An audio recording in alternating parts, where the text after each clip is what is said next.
اهلا وسهلا بيكم. النهارده طالع اتكلم معاكم في حاجه مهمه جدا جدا جدا ولازم تحطها في الاعتبار عندك. اكتر مثل انا سمعته وصراحه مقتنع بيه، وصراحه انا شايف ان هو مثل صح جدا، اللي هو القرش الابيض بينفع في اليوم الاسود. صراحه هقول لك على حاجه. لازم اجباري اجباري تخزن من مرتبك حتى ولو نسبة صغيرة جدا وتشيل على جنب. ده بص، في اليومين اللي احنا عايشين فيهم دول اجباري. انت ما عندكش اوبشن تاني. يعني لو في اوبشن تاني هقول لك لا، لازم تشيل فلوس على جنب. لان وارد تحط، يعني وارد تسيب شغلك لا قدر الله، وارد مشروعك يفشل لا قدر الله برضه، وارد اي حاجه تحصل، فاهم؟ وارد مثلا يبقى يحصل ظرف طارئ محتاج فلوس، فاهم؟ فحرفيا لو بتشيل يا عم حتى ولو 100 جنيه من مرتبك، فاهم؟ لا، تفرق معاك لو حصل مصيبه. هتيجي تستلف من الناس، محدش هيسلفك حاجه، يعني فاهم؟ محدش هيقف معاك، محدش هيساعدك في حاجه، لان زي ما انت ما فاهم النهارده كله بتاع مصلحته، او الاغلب بتاع مصلحته.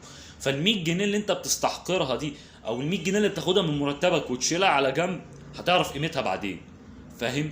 ممكن تتزنق في ورطه، هتلاقي ان الفلوس اللي انت شلتها على جنب دي على المدى البعيد بتفيدك. فنصيحتي ليكوا، خد المثل ده فعلا وطبقه، اللي هو القرش الابيض بينفع في اليوم الاسود. الجنيه هيفرق معاك ساعتها. الجنيه والله العظيم هيفرق معاك ساعتها. انت لو وقعت في مشكله او في ورطه، الفلوس اللي انت بتشيلها على جنب دي هتفرق معاك. مش كله لازم يروح على الخروجات، مش كله لازم يروح على بطنك، مش كله لازم يروح على اللبس وكده، لا. ممكن حاجات بسيطه زي دي تفرق معاك. انا عارف ان محد، يعني ممكن حاجات زي دي تفوت منك او تعدي منك، او في ناس فعلا بتطبق الكلام ده، بس انا لازم كشاب، وانت لازم كشاب او شابه او ايا يكن اللي بيتفرج عليا، فاهم؟ لازم تحط النقطه دي في الاعتبار. انت شغال مش دايم، فاهم؟ والشغل مش دايم، والمشروع مش دايم، مفيش حاجه دايم، ما دايم الا وجه الله، فاهم؟ فلازم تحط النقط اللي بقولها لك دي في الاعتبار. انا عارف ان يمكن نقط زي دي الناس ما بتتكلمش عنها كتير وكده، بس لازم تركز في الحاجات الصغيره دي. التيبس الصغيره اللي بقولها لك دي بتفرق. هتيجي في مشكله وتقع في ورطه، وساعتها تعرف الجنيه اللي انت بتشيله ده هيفيدك.